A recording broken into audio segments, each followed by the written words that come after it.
오늘 함께 볼 하나님 말씀은 누가복음 10장 1절에서 24절까지 말씀 같이 보겠습니다.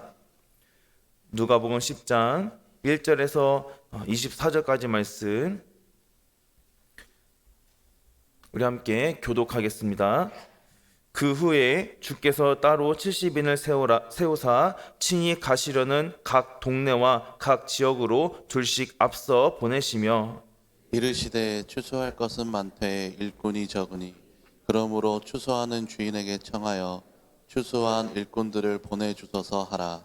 갈지어다 내가 너희를 보냄이 어린 양을 이리 가운데로 보낸과 같도다. 전대나 배낭이나 신발을 가지지 말며 길에서 아무에게도 무난하지 말며 어느 집에 들어가든지 먼저 말하되 이 집이 평안할지어다 하라. 만일 평안을 받을 사람이 거기 있으면 너희의 평안이 그에게 머물 것이요 그렇지 않으면 너희에게로 돌아오리라. 그 집에 유하며 주는 것을 먹고 마시라. 일꾼이 그 삭을 받는 것이 마땅하니라. 이 집에서 저 집으로 옮기지 말라. 어느 동네에 들어가든지 너희를 영접하거든 너희 앞에 차려놓는 것을 먹고 거기 있는 병자들을 고치고 또 말하기를 하나님의 나라가 너희에게 가까이 왔다 하라. 어느 동네에 들어가든지 너희를 영접하지 아니하거든 그 거리로 나아서 말하되 너희 동네에서 우리 발에 묻은 먼지도 너희에게 떨어 버리노라. 그러나 하나님의 나라가 가까이 온 줄을 알라 하라. 내가 너희에게 말하노니 그날의 소돔이 그 동네보다 견디기 쉬우리라. 화 있을진저 고라시나 화 있을진저 벳세다야 너희에게 행한 모든 권능을 두로와 시돈에서 행하였더라면 그들이 벌써 베옷을 입고 제에 앉아 회개하였으리라. 심판 때에 두로와 시돈이 너희보다 견디기 쉬우리라. 가버나움아 내가 하늘에까지 높아지겠느냐 음부에게까지 낮아지리라. 너희 말을 듣는 자는 곧 내 말을 듣는 것이요 너희를 버리는 자는 곧 나를 저버리는 것이요 나를 저버리는 자는 나 보내신 이를 저버리는 것이라 하시니라. 70인이 기뻐하며 돌아와 이르되 주여 주의 이름이면 귀신들도 우리에게 항복하더이다. 예수께서 이르시되 사탄이 하늘로부터 번개같이 떨어지는 것을 내가 보았노라. 내가 너희에게 뱀과 정갈을 밟으며 원수의 모든 능력을 제어할 권능을 주었으니 너희를 해칠 자가 결코 없으리라. 그러나 귀신들이 너희에게 항복하는 것으로 기뻐하지 말고 너희 이름이 하늘에 기록된 것으로 기뻐하라 하시니라. 그때에 예수께서 성령으로 기뻐하시며 이르시되 천지의 주제이신 아버지여 이것을 지혜롭고 슬기는 자들에게는 숨기시고 어린 아이들에게는 나타내심을 감사하나이다. 옳소이다. 이렇게 된 것이 아버지의 뜻이니이다.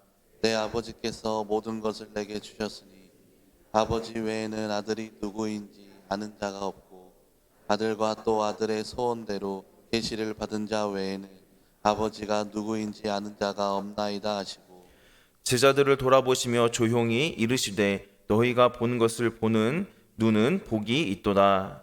내가 너희에게 말하노니 많은 선지자와 임금이 너희가 보는 바를 보고자 하였으되 보지 못하였으며 너희가 듣는 바를 듣고자 하였으되 듣지 못하였느니라.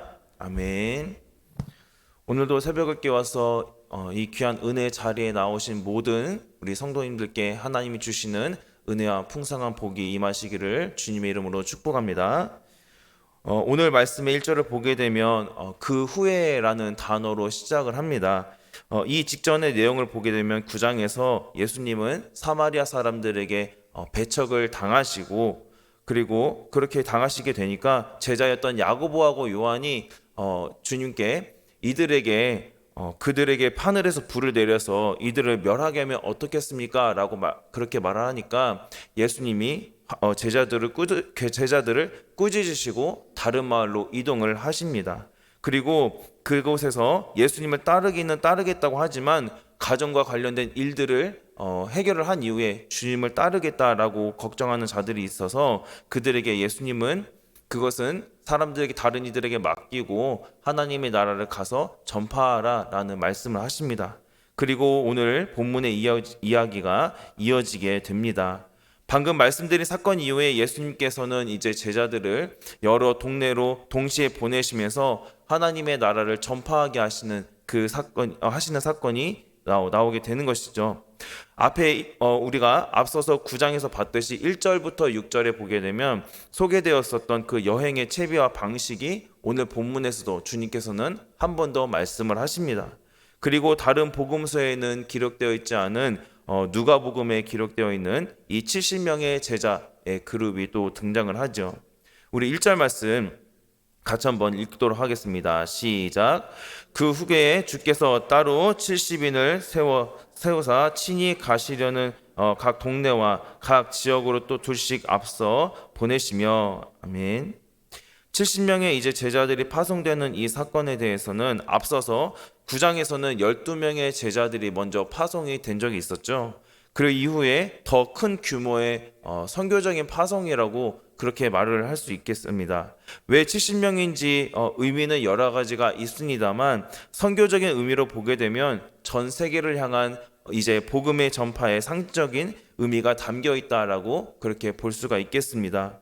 또 예수님은 둘씩 내가 보낸다라고 말씀하시는데 둘씩 보내시게 되는 것은 또 다른 이유가 있습니다. 바로 함께하게 될 때에 서로 힘들고 지치게 될 때 격려할 수도 있고 또 어려움이 있으면 서로 도와줄 수가 있겠죠. 그리고 함께 보고 경험한 것을 서로 함께 또 증언을 하는 신빙성도 확보할 수가 있게 됩니다. 이러한 이유 등으로 예수님께서는 70인을 보내실 때에 각각 따로따로 혼자 보내신 것이 아니고 2명씩 짝을 지어서 보내시게 됐다라는 겁니다. 그리고 예수님은 지금 우리가 추수할 것은 많다. 그렇지만 일꾼이 적은 상황이다라고 말씀하십니다. 이렇게 세상에는 여전히 복음을 들어야 할 사람들이 많이 있다라는 것을 말씀하고 계시는 것이죠. 하나님은 지금 복음을 듣지 못한 자들에게 여전히 복음을 들을 수 있는 기회를 주고 계시고 또 우리 역시 하나님의 제자로서 주님의 제자로서 하나님의 복음을 전할 수 있는 그 기회를 주님께 받고 있다라는 겁니다. 그렇기 때문에 하나님의 귀한 복음 전파하는 사명을 우리가 감당할 수 있도록 주님은 우리를 일꾼으로 부르셨다라는 사실이죠. 그렇기 때문에 우리는 하나님 나라의 그 일꾼으로서 뒤에 앉아있는 구경꾼이 아닌 자원하여 하나님의 일꾼으로 나서야 하는 것이고 이 복음 전파의 사명을 또 감당을 할 수 있어야 된다는 겁니다. 또 이렇게 귀하게 또 파송된 제자들은 주님께서 보시기에 마치 이리떼 가운데에 나아가는 어린 양과 같이 연약한 모습이라고 그렇게 말씀을 하십니다. 그런데 이것은 주님께서 이렇게 말씀하신 이유는 제자들이 이제 앞으로 겪게 되는 적대적인 환경이나 위험 가운데에 노출된다는 것을 의미를 합니다. 그러므로 이 파송되는 제자들은 그렇기 때문에 그런 환경에 노출될 수 있기 때문에 그들을 보내신 예수님을 온전히 신뢰하고 또 돈이나 여벌옷 또 어떤 배낭, 식량 주머니나 심지어 먼 길을 걷는데 필요한 갈아 신을 수 있는 여벌의 신발 등을 챙기려 하지 말고 또 어떤 사람들과 무난하기 위해 인사하기 위해 길 위에서 멈추지도 말아야 한다라고 합니다. 오직 주님께서 복음을 전하라고 하신 하나님의 나라를 전파하라고 하신 그 사명에 집중해야 되고 어떤 위험이 있을지 모르기 때문에 그들은 기도하면서 주님을 의지하며 나아가야 하는 것이죠. 또 제자들은 어느 집에 들어가든지 평안을 빌어라 라고 말씀하십니다. 그리고 이 집 저 집으로 옮겨 다니지 말라고 말씀하시죠. 그러니까 이제 더 나은 조건, 지금 이 제자들은 파송을 하고 있고 또 무엇도 가지고 있지 않은 입장이기 때문에 자신들에게 더 나은 것을 대접하는 이들에게 갈 수도 있습니다. 그런데 주님께서는 그 더 나은 조건 찾지 말고 오직 지금 너희가 받은 것에 만족하고 또 더 나은 더 사명을 감당하는데 집중하라는 의미에서 주님이 이렇게 말씀하십니다. 또 환대한 주인이 제공하는 것을 기꺼이 먹고 너희는 마시라 라고 8절에서 말씀을 하시죠. 일꾼이 그 삭슬, 그 몫을 얻는 것이 마땅하기 때문에 감사한 마음으로 그들의 환대를 받으라 라고 말씀합니다. 왜 환대를 받으라고 하는 것입니까? 하나님이 복음 전파에 집중할 수 있도록 다른 것은 신경 쓰지 않아도 되도록 주님께서 그들의 마음을 감동시켜서 준비해 주신 것이기 때문입니다. 우리는 모두 하나님의 제자로서 복음 전하는 사명을 마땅히 잘 감당해야 합니다. 그래서 9절의 하반절을 보게 되면 하나님의 나라가 가까이 왔음을 선포하는 일에 더욱 집중하는 일이 제자들의 일이다, 너희들의 일이다라고 예수님께서 말씀하고 계시는 겁니다. 저와 같은 목회자뿐만이 아니라 우리 귀한 이 자리에 있는 모든 우리 성도님들 역시 하나님의 사명을 받은 귀한 제자들인 줄로 믿습니다. 그렇기 때문에 이 복음 전파의 사명은 같이 힘써 감당해야 되는 것이고, 또 누구든지 하나님이 예배하신 환대를 받을 자격이 있고 또 서로 환대하기를 힘써야 된다라는 겁니다. 저 또한 특별히 사랑방 모임이나 또 신방을 하게 될 때에 성도님들로부터 너무 귀하게 또 감사한 대접을 환대를 받을 때가 있습니다. 생각하지 못한 것으로 정말 귀하게 환대를 받게 되면 더 힘이 나고 또 그 가정과 또 그렇게 귀하게 대접해 주신 손길을 위해서 복을 더 빌어드리게 되는 것이죠. 또 그 가정을 위해서 말씀을 잘 준비하고 전하는 것에 집중할 수 있도록 더 힘을 낼 수 있도록 하나님께서 그분의 마음을 감동을 시켜서 준비시키신 것이라 생각을 합니다. 그래서 하나님이 귀한 손길을 통해 준비해 주신 것을 받으면 또 받은 것 이상으로 힘이 나고 또 뜻밖의 주시는 그 만나의 은혜에 하나님께 그리고 준비해 주신 분께 매우 감사하고 있습니다. 그래서 앞으로도 저를 포함한 우리 귀한 모든 초청의 성도님들이 더 서로 환대기를 힘쓰고 복음 전하는 일에 서로 함께 열심을 더 사명을 잘 감당할 수 있는 그러한 은혜가 있기를 주님의 이름으로 간절히 소망합니다. 또 이렇게 10절에서 11절 말씀을 보게 되면 예수님은 제자들이 이제 어떤 동네에서 영접을 받지 못할 경우에는 심판의 증거로 발에서 먼지를 떨어버려라 라고 그렇게 말씀하십니다. 그리고 그곳은 소돔보다도 더 무서운 심판을, 하나님의 심판을 받게 될 것이다 라고 말씀하고 있죠. 예수님은 그 구체적인 예를 들어서 고라신과 벳세다를 말씀하십니다. 예수님께서는 이제 그곳에서 많은 하나님의 능력을, 주님의 능력을 행하셨는데도 그들이 그것을 보고도 믿지 않았기 때문에 두로와 시돈보다도 더 심판을 견디기 어려울 것이다 라고 무서운 책망의 말씀을 하고 계십니다. 중간 지대는 없습니다. 복음을 받아들이는 것 아니면 복음을 받아들이지 않는 사람에게는 하나님의 무서운 심판이 있을 뿐이라는 겁니다. 그렇기 때문에 복음을 전하는 제자들의 사명은 굉장히 막중한 사명이고, 이 사명은 반드시 모든 성도가 지켜야 하는, 행해야 하는 주님의 명령인 줄로 믿습니다. 예수님은 복음을 받아들이지 않은 그 고라신과 벳세다 그리고 가버나움을 책망하심으로 제자들에게 담대하게 복음을 전할 것을 명령하고 계십니다. 제자들을 거부하는 자들은 예수님을 거부하는 것이고, 또 궁극적으로는 바로 예수님을 보내신, 또 제자들을 보내신 그 하나님을 거부하는 것이기 때문에 반대에 물러서지 말고 담대하게 너희는 복음을 전해라 라고 명령하고 계시는 것이죠. 그래서 이렇게 제자들을 주님이 보내신 것처럼 우리를 보내시는 분도 역시 바로 예수 그리스도 하나님이시라는 사실입니다. 이 사실 하나만으로도 우리는 큰 용기와 또 담대함을 얻을 수 있게 되는 것이죠. 왜냐하면 우리가 이루는 것이 아니라 주님께서 우리를 보내셨기 때문에 주님이 반드시 이루실 것이라는 그 믿음이 우리에게 있기 때문입니다. 예수님은 하나님 나라의 복음 전파를 위해서 우리를 부르셨고 또 우리에게 가라라고 명령하시면서 세상에 보내십니다. 성도에게 이 사명은 그 어떤 일보다도 더 중요하고 우선시 되는 일이어야 합니다. 이런저런 핑계나 혹은 개인적인 일들로 이 귀한 사명을 미루지 않는 우리가 되기를 바랍니다. 보냄받은 자로서 보내신 분의 그 뜻에 귀하게 순종하고 또 충성할 수 있는 저와 여러분이 되기를 주님의 이름으로 간절히 소망합니다. 예수님께서 이제 파송하셨던 70명의 제자들은 여러 이제 주님이 보내신 각각의 곳으로 가서 여러 가지 사명들을 주님께서 맡겨주신 이 복음 전파의 사명을 완수를 합니다. 그 후에 이제 기뻐하며 돌아왔다라고 성경에는 기록하고 있습니다. 제자들은 예수님의 이름과 권세로 복음을 전하고 또 귀신들이 그들에게 복종하는, 그들에게 항복하는 엄청난 결과를 목격을 합니다. 기뻐하는 그들의 모습에 예수님도 내가 그것을 보았다라고 말씀을 하시죠. 그런데 제자들이 그렇게 권능을 행할 수 있었던 것, 능력을 행할 수 있었던 것은 예수님이 뱀과 정갈을 밟으며 원수의 모든 능력을 제어할 권능을 그들에게 주셨기 때문에 이 제자들이 능력을 행할 수 있었다라는 겁니다. 하나님이 사명을 주셔서 보내셨기에 보내신 자들을 보호하여 주시고 또 그들에게 권능을 주셔서 주신 사명을 잘 감당할 수 있도록 하셨다라는 겁니다. 그런데 예수님께서는 이제 제자들에게 더 중요한 말씀을 하고 계십니다. 우리 20절 말씀인데요. 20절 말씀 같이 한번 읽겠습니다. 그러나 귀신들이 너에게 항복하는 것으로 기뻐하지 말고 너희 이름이 하늘에 기록된 것으로 기뻐하라 하시니라. 아멘. 예수님께서 말씀하신 것처럼 이름이 기록되는 것은 중요합니다. 그런데 어디에 기록되는지가 훨씬 더 중요하다라는 거죠. 예수님은 그들이 거둔 가장 중요한 승리가 무엇인지 올바르게 깨우쳐 주심으로써 그들이 우선순위를 바르게 하도록 가르쳐 주십니다. 그들의 승리는 절대로 그들 스스로의 힘으로 얻은 영광이 아니라 바로 하나님 나라에 속해 있기 때문에, 하나님이 허락하신 영광이기 때문에 그들이 거둘 수 있었다라는 겁니다.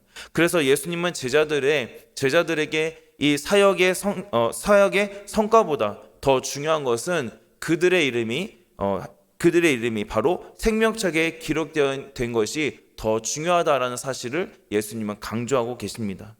이것은 제자들이 사역의 성공에 얽매이기보다 하나님과의 관계 속에서 오는 그 구원의 기쁨과 또 확신을 중심에 두라는 주님의 가르침이 있는 겁니다. 그리고 이어서 예수님은 성령으로 기뻐하시면서 하나님을 찬양을 하십니다. 예수님이 성령님 안에서 기뻐하시고 계신 이유는 뭐냐? 바로 성부 하나님의 뜻이 이루어진 것에 대한 기쁨을 찬양하고 계시는 겁니다. 이것은 삼위 하나님께서 함께하고 계시고 또 삼위 하나님께서 같이 일하고 계심을 잘 보여주고 있습니다. 예수님은 제자들이 성공적으로 사역을 감당한 것에 대해 기뻐하시는 것을 넘어서 하나님의 놀라우신 뜻이 이 제자들을 통해서 이루어진 것을 보고 기뻐하셨습니다. 왜냐하면 제자들을 통해 하나님이 역사하고 계심을 알고 계셨기 때문이죠. 천지의 주제이신 그 하나님의 아버지께서 지혜롭고 슬기 있는 자들에게, 그러니까 당시의 종교 지도자들입니다, 그들에게 영적인 진리를 숨기시고 오히려 어린아이와 같이 복음이 필요한 정말 가난한 자들, 힘없는 자들에게 그들에게 복음을 알게 하신 것에 대해 주님은 감사하십니다. 세상의 지혜와 능력을 가진 이들에게는 감추어 주시고 어린아이와 같이 연약한 자들에게 드러나게 하신 것이 바로 구원의 길에 대한 하나님의 놀라운 뜻이라는 겁니다. 하나님은 이렇게 가장 연약한 모습으로 이 세상에 오신 예수 그리스도를 믿는 자 외에는 누구도 하나님을 알 수 없도록 하신 것입니다. 예수님은 이제 함께하는 제자들이 얼마나 복된 자들인지 이어서 말씀해 주십니다. 우리 23, 24절 같이 한번 읽겠습니다. 제자들을 돌아보시며 조용히 이르시되 너희가 보는 눈은 복이 있도다. 내가 너희에게 말하노니 많은 선지자와 임금이 너희가 보는 바를 보고자 하였으되 보지 못하였으며 너희가 듣는 바를 듣고자 하였으되 듣지 못하였느니라. 아멘. 제자들은 예수님께서 말씀하신 것과 같이 선지자와 왕들도 보지 못하고 그저 고대하며 기다려왔던 그 메시아를 보고 그분의 말씀과 구원의 소식을 듣고 있기 때문에 너희는 정말 복된 자들이다 라고 말씀을 하십니다. 이 제자들과 같이 우리도 역시 마찬가지이죠. 무엇보다도 우리가 십자가에 못 박히신 그 예수 그리스도를 믿음으로 바라보는 성도, 바로 우리가 가장 복된 자들인 줄로 믿습니다. 예수님께서도 말씀하셨던 것처럼 보지 않고 믿는 자들이 가장 복되다고 말씀하셨습니다.